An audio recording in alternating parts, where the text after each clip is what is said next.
என் வாழ்க்கையில சிகரெட், மது எதுவும் இல்லை. பிரபல நடிகர் பெருமிதம். 40க்கும் மேலான கேரக்டர்களை நடிச்சிட்டேன். இது மாதிரி கதைகள் தான் திரைப்பயணத்தோட ருசியே. எங்களை தப்பா போட்டோ எடுக்கிறாங்க.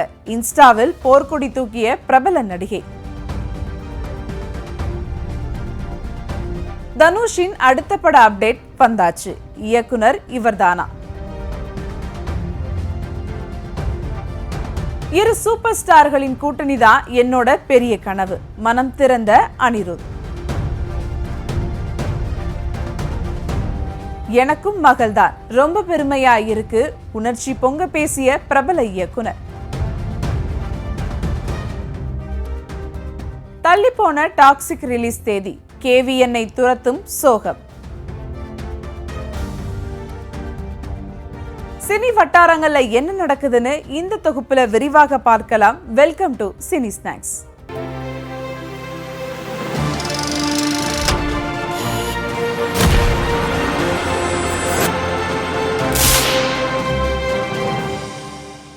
காமெடியனா இருந்து இப்போ கதாநாயகனாக அடுத்தடுத்த படங்கள்ல நடிச்சிட்டு வரும் நடிகர் சதீஷ் இதுவரைக்கும் நான் சிகரெட்டையோ மதுவையோ தொட்டதில்லை.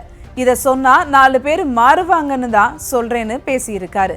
பிரவீன் சரவணன் இயக்கத்துல சதீஷ் நடிச்சிருக்கும் முஸ்தபா படம் வருகிற 6ஆம் தேதி திரையரங்குகளை வெளியாக இருக்கு. இந்த படத்தோட அறிமுக நிகழ்வுல பேசிய சதீஷ், இந்த படத்துல பெண்கள் மது அருந்தும் காட்சிகள் இருக்கு. ஆணும் பெண்ணும் சமம் அல்ல, ஆண்களை விட பெண்கள் தான் உயரத்துல இருக்காங்க, அதனால யார் குடிச்சாலும் தப்புதான்னு சொல்லியிருக்காரு. மேலும் பேசிய அவர், நான் என்னோட வாழ்க்கையில இதுவரைக்கும் சிகரெட், மது இரண்டையுமே தொட்டதில்லை. இது பெருமைக்காக சொல்லல, நான் சொல்றதை கேட்டு 4 பேர் மாறுவாங்கன்னு தான் சொல்றேன். அப்படி மாறினா சந்தோஷப்படுவேன்னு பேசியிருப்பது இணையத்துல வைரல் ஆகிட்டு இருக்கு.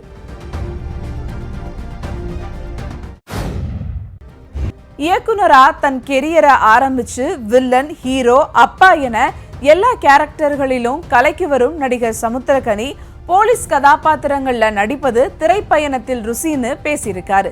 அவர் நடிப்புல இப்போ தடயம் என்ற வெப் சீரிஸ் வெளியாகி இருக்கு. இதுல சமுத்திரக்கனி போலீஸ் கதாபாத்திரத்துல நடிச்சிருக்காரு. இத பத்தி பேசின அவரு, நான் இதுவரைக்கும் 40க்கும் மேற்பட்ட போலீஸ் கேரக்டர்கள்ல நடிச்சிருக்கேன். காக்கி யூனிஃபார்ம் போடுறதே பெரிய பெருமைதான். எல்லாருக்கும் அந்த கெட்டப் கச்சிதமா பொருந்து விடாது. அதுக்குன்னு ஒரு ஹைட் வேணும், தோற்றம் வேணும், ஒரு நேர்மை இருக்கணும். முதல்ல என்னை இந்த கேரக்டர்ல கொண்டு வந்தது வெற்றிமாறன் தான். விசாரணை படம் மாதிரி ஒரு ஆழமான படைப்பை எங்களால மீண்டும் செய்ய முடியுமான்னு தெரியல. அடுத்தபடியா ரைட்டர் படத்துல அந்த கேரக்டர் தான் என்ன வேற மாதிரி கொண்டு போய் சேர்த்தது. இது மாதிரியான கதைகள் தான் இந்த திரைப்படத்தோட ருசின்னு பேசியிருக்காரு சமுத்திரக்கனி. சமீப காலங்களாகவே திரைப்பட நிகழ்ச்சிகளில் கலந்து கொள்ளும் தங்களை தவறான கோணங்களில் புகைப்படம் எடுத்து பரப்பி வருவதாக குற்றம் சாட்டியுள்ளார் நடிகை சப்தமி கவுடா. இது குறித்து கண்டன பதிவை தன்னுடைய இன்ஸ்டா பக்கத்தில் வெளியிட்டுள்ள அவர், திரைத்துறை தொடர்பான பொது நிகழ்ச்சிகளில் பெண் நடிகைகளின் வீடியோக்களும் புகைப்படங்களும் தவறான கோணங்களில் படம் பிடிக்கப்பட்டு சமூக வலைதளங்கள்ல பரப்பப்படுகிறது. மேலும் தங்கள் உடல்களை மையப்படுத்தி தேவையற்ற ஜூம்கள் வைத்து பரப்பப்படுகின்றன. இது சில தனிநபர்களால் செய்யப்படும் அவமரியாதையான செயல் என்பதால் இதனை ஏற்றுக்கொள்ள முடியாது. வன்மையாக கண்டிக்கிறோம். இதற்காக நாங்கள் ஒன்றிணைந்து நிற்போம், ஒருவருக்கொருவர் ஆதரவளிப்போம் என பதிவிட்டுள்ளார். இதற்கு ஆதரவாக பலரும் இணையத்தில் குரல் கொடுத்துட்டு வராங்க. நடிகர் தனுஷின் அடுத்த படம் குறித்த அப்டேட்டை இயக்குனர் தமிழரசன் பச்சமுத்து தனது எக்ஸ் பக்கத்தில் பகிர்ந்துள்ளார். சமீபத்தில் தான் தனுஷ் நடித்துள்ள கர திரைப்படம் வரும் ஏப்ரல் 30ஆம் தேதி வெளியாகும்னு படக்குழு அறிவிப்பு வெளியிட்டுச்சு. இந்த நிலையில தனுஷின் அடுத்த திரைப்படம் குறித்த அதிகாரப்பூர்வ அறிவிப்பு வெளியாகியிருக்கு. இதை உறுதி செய்யும் வகையில் இயக்குனர் தமிழரசன் பச்சமுத்து D56 என ஒரு புகைப்படத்துடன் அறிவித்துள்ளார். தனுஷின் 56வது திரைப்படம் ஒரு கிராமத்து பின்னணி கதையாக இருக்கும் என கூறப்படுகிறது. கிராமத்து கதையம்சத்துடன் தனுஷ் மீண்டும் திரைக்கு வரவிருப்பது ரசிகர்களிடையே பெரும் எதிர்பார்ப்பை ஏற்படுத்தியுள்ளது.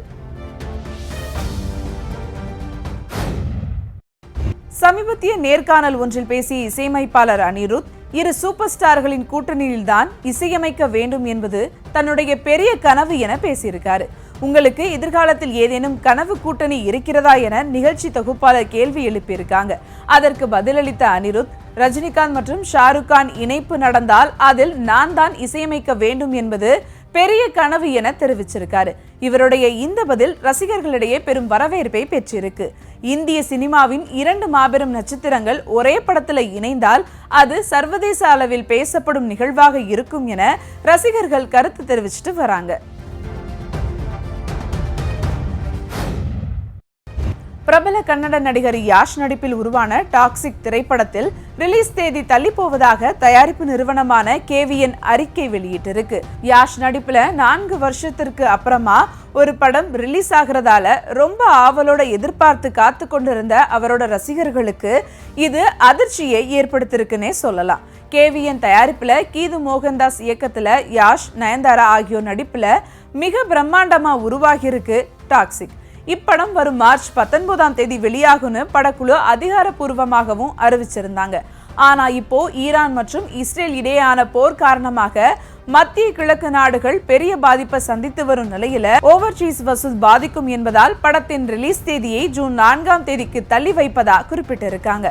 இப்போ டாக்ஸிக்கும் தள்ளி போயிருக்கு. இத பாக்குறப்போ KVN நிறுவனத்திற்கு இந்த வருடம் அடிமேல் அடி விழுந்துட்டு வருதுன்னே சொல்லலாம். இதற்கிடையில் ஜூன் மாசமும் எங்க தலைவர் தரிசனம் இல்லையான்னு விஜய் ரசிகர்கள் இணையத்துல கதறிட்டு வராங்க. சாரா அர்ஜுன் எனக்கு மகள் போலதான்னு உருக்கமாக பேசியிருக்காரு இயக்குனர் விஜய். சமீபத்தில் அளித்த பேட்டியில் விஜயிடம் சினிமாவில் நீங்க அறிமுகப்படுத்திய சாரா பற்றியும் துரந்தர் படத்தில் அவர் பெற்றிருக்கும் வரவேற்பை பற்றியும் கேள்வி எழுப்பியிருக்காங்க. அதற்கு பதிலளித்த அவர், சாரா என்னுடைய குழந்தை மாதிரிதான். அவங்க தனது பெற்றோருடன் செலவிடும் நேரத்தை விட என்னுடன் தான் அதிக நேரம் செலவிடுறாங்க. ஒவ்வொரு தேர்வு விடுமுறையிலும் அவங்க என்னோட வீட்டுக்கு வருவாங்க. அது எனக்கு ரொம்ப பிடிக்கும். இன்னைக்கும் என் பொண்ணு பெரிய நட்சத்திரமா வளர்ந்திருப்பது எனக்கு பெருமையா இருக்கு. அது மட்டும் இல்லாம துரந்தர் படக்குழுவினருடன் பேசும்போது அவங்க சாராவை பற்றி பெருமையா சொல்றதை கேட்கும்போது எனக்கு ரொம்ப பெருமையா இருக்குன்னு உணர்ச்சி பூர்வமா தெரிவிச்சிருக்காரு. இதே மாதிரி இன்னும் நிறைய சினி அப்டேட்ஸோட அடுத்த எபிசோட்ல சந்திக்கிறேன். செய்திகளை உடனுக்குடனும் துல்லியமாகவும் தெரிந்து கொள்ள சப்ஸ்கிரைப் பண்ணுங்க.